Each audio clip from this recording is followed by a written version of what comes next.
Hello, this is the Aries horoscope for February 2022. Hope you guys are doing amazing. This could be February anywhere in your chart. No, Aries anywhere in your chart. And that could be cusps, cross watchers, especially personal planets. So, a personal issue reaches resolution. All right. So, start of the month, guys, we have our, not only a new moon in Aquarius, but we have a new year, a new lunar new year, the Chinese New Year, and it's the year of the black water tiger. So I don't know about you guys, but I am really excited. There's a generous aspect, there's a calm strength, and there's an ambition that is kind of an element or a theme that comes onto this year with this black water tiger energy. So new moon in Aquarius, guys, starting off, especially on some bold new plans here for long-term success for you, because this Capricorn energy that we're having an abundance of is in your 10th house. So looking at the 3rd, we've got Mercury going direct. Our shadow period will still be here, but the retrograde is over, and again, that's on the 3rd. So you're going to have, some more practical, stable communications and making better plans. Plans starting to be able to fall into place a little bit more, especially again in regards to any long-term career plans, any long-term success goals.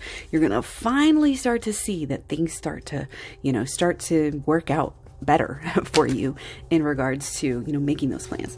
So let's walk through that. On the 3rd, we've got Mercury. On the 4th, sorry, we've got Mars sextile Jupiter. So this is a time to kind of really go after what you want. You set a plan and you've started, and it's like you need this almost like practical action. It's almost like you want to restart here. You're feeling renewed, refreshed, and now you're ready to go get it. Okay. You're starting off strong here to get what you want. Again, in regards to probably long-term success, shining recognition, how you want to be known in the world, what how you want to be remembered even. So, on the 4th, we also have, Sun. Is there really 2 aspects on that day? I didn't think there was. We've got Sun conjunct Saturn. There's this good, almost rebellious energy, okay, that is just you're feeling more confident and more curious in regards to what you're going to do, and whatever. It's like you're going off on your own in this new way, and that's okay. That's okay, because you've gotten as far as you could go the old way, doing it the old way. So in order to get somewhere new, you've got to do new things, you've got to act in new ways, and that's you're kind of wrapping up this old cycle of acting and going to be moving on, and on the 8th, we've got Mars trine Uranus, still, of course, in the 10th house for you. So again, this independence is still there. There might be, really feeling different and finding your own truth, going through the motions of finding your own truth. And it could be different. You might have to be this courageous, just be free, dude. Be free to be who you really are.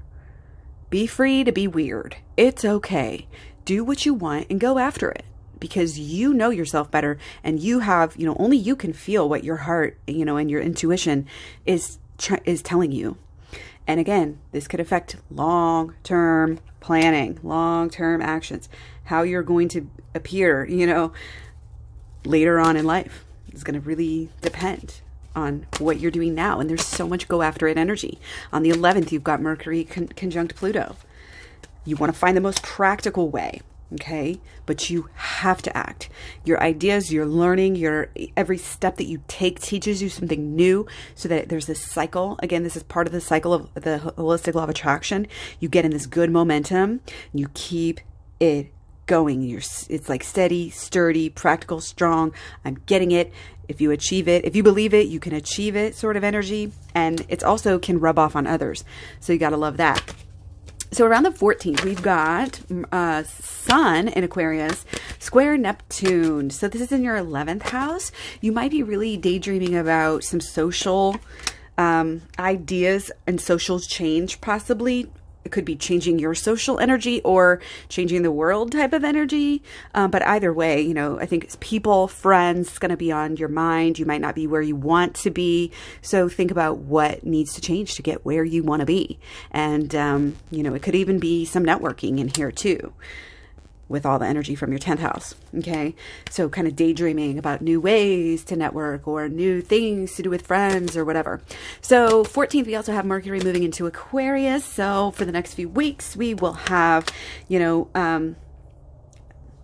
oh yeah, it's going back to Aquarius from Capricorn since it went direct on the 3rd. So again, things are getting weird, wild, interesting. It's a whole new world. It's like deeper, you know, again, this is your 11th house. So you're getting these, again, these weird ideas, these rebellious, different, you know, anti-status quo types of things. You know, there are, you know, this is sometimes, you know, there's some breakups in communication. Not that I see that necessarily in your chart, but just saying with all these new ideas, people just become different people. And again, you get way out there up in the clouds, you know, like and getting into specific, like different cultures and different groups and different ways of thinking and ideas. This is really kind of cool.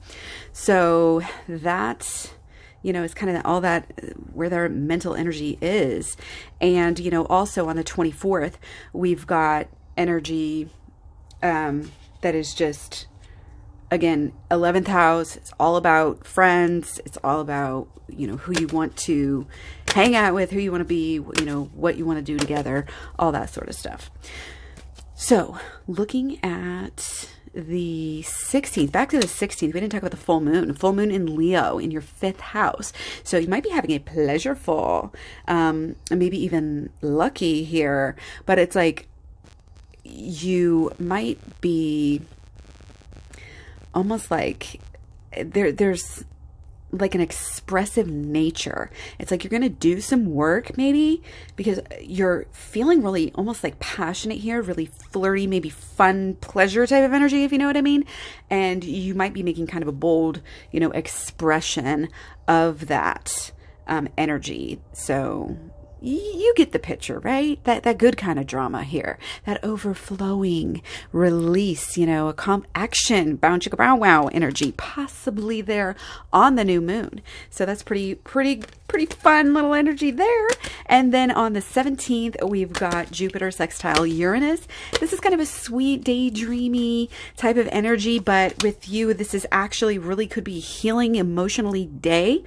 You just might almost like stumble upon some emotional healing or some spiritual, you know, it could be like a return to some spiritual or emotional practices. You could be just releasing, again, emotion and energy through many different ways during this time. Again, it's a kind of a healing day, kind of a rest, you know, that intuition is going to be on. So be sure and be receptive and also expressive if you feel, you know, on just, again, letting it come out. Whatever needs to, maybe emotional energy needs to come out somehow. Let it out, okay? So on the 18th, we've got Sun moving into Pisces for the next 4 weeks. And this is, of course, going to be in your 12th house also. So again, we're in Pisces, typical, you know, Pisces energy here, not necessarily favorite, I would say, of Aries being a fire sign. But again, if we're in tune with our emotions, we can really sidestep a lot of the issues that could possibly, we could bring upon ourselves. We don't want to have any self-sabotage this time around, this Pisces season, right?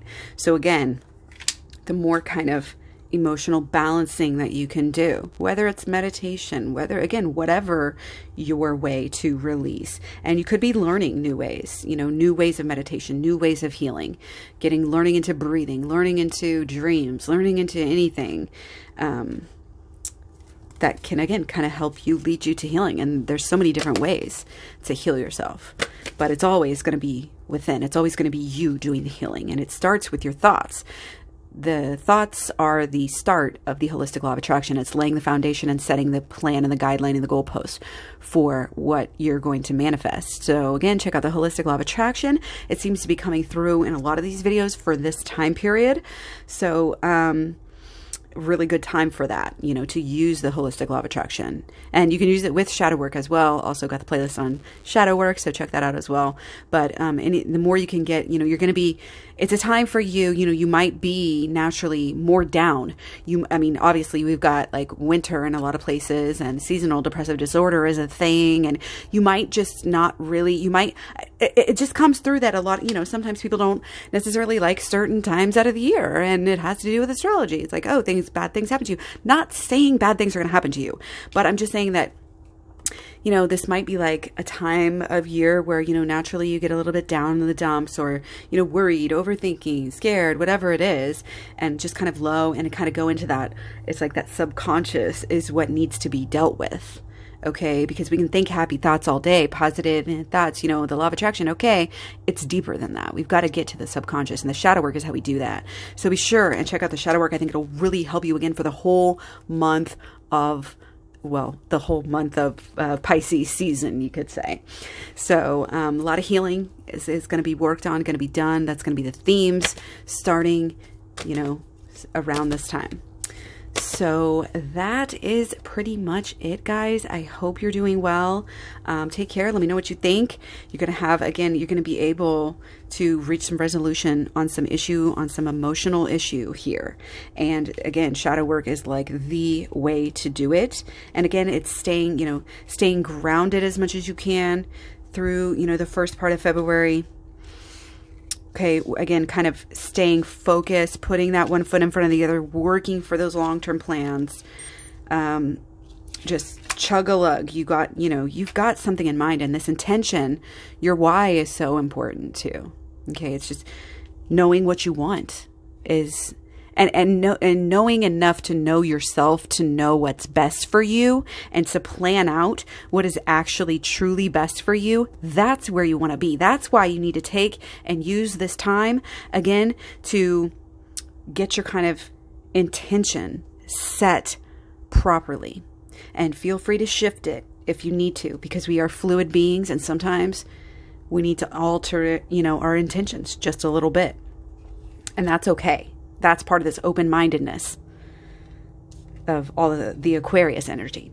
So anyway, that's all for now, guys. Let me know what you think. Thanks for the likes, shares, subscribes, comments, etc. Much love, many blessings. Take care. Talk to you soon. Bye.